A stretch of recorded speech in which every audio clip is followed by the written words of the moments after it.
This is the Rabbis Podcast. It's Geschmack to be a Yid. It's Geschmack to be a Yid.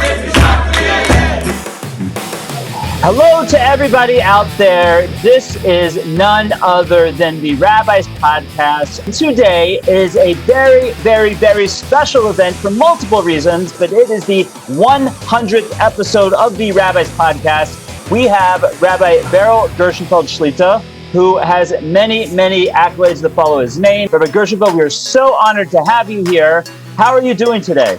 Honored to be here, planning to have a great time. It's always great to be together with people from coast to coast, different perspectives, different ideas. And 100th episode, we appreciate very much what you and Rav Nosson have done. We all know that why is one of the most important questions in the world. Coming out of the 60s, a lot of people had questions. People were wondering why. I think why is always a great question.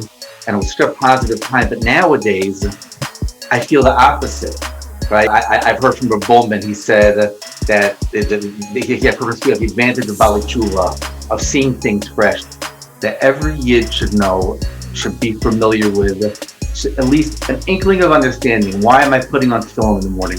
What does Shema Yisrael really mean? Why am I making Kiddush Friday? Why do I have left a Mishnah? Just the general lack of questioning and the direction we're going in a world that doesn't have so many questions, and a world that is so superficial.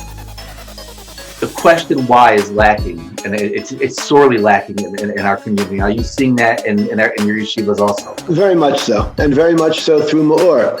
The question always, Rav Nosson, is, as you said, the essence of the way God made human beings is He made us wanting to find order. Shema Yisrael Hashem Elokeinu Hashem Echad, that vision of unity is templated, imprinted in the heart and soul of a human being. You know, as Viktor Frankl says, there's a search for meaning, a search for understanding. And it's an educator's mission to find what why is going to interest what students. And I'll ask the students, what do you want to talk about?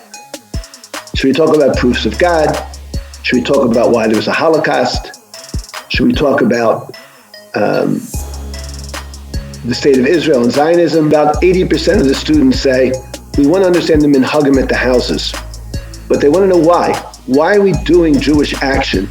The first question they ask is not the question perhaps they asked 30 years ago, is was there a big bang, or was there a big crash, or was there a big design? But human beings are made to inquire, to grow, and to develop.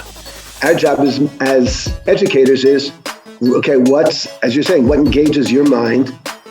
And try and help show them that question about why we have two challahs on the Shabbos table, which, as you're saying, unfortunately most religious people haven't thought about, is profound and provocative, and wow, I want to learn more. And by asking the why of why two challahs, that looks very prosaic, that looks very mundane.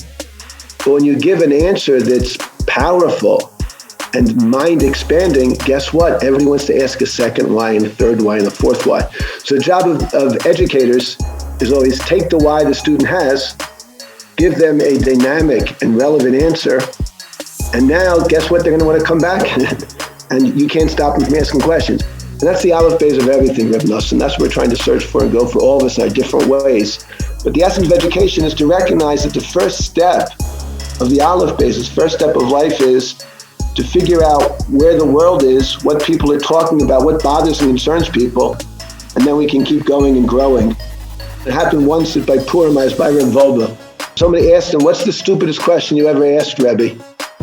So he said the stupidest question he ever asked was, he went to Reb Chatzkel, and he was very proud of himself that he finished learning Mesillas Yesharim the 50th time. So he went to Reb Chatzkel and he said, Reb Chatzkel, I get a mazel tov. I finished Mesillas Yesharim the 50th time. What should I learn now?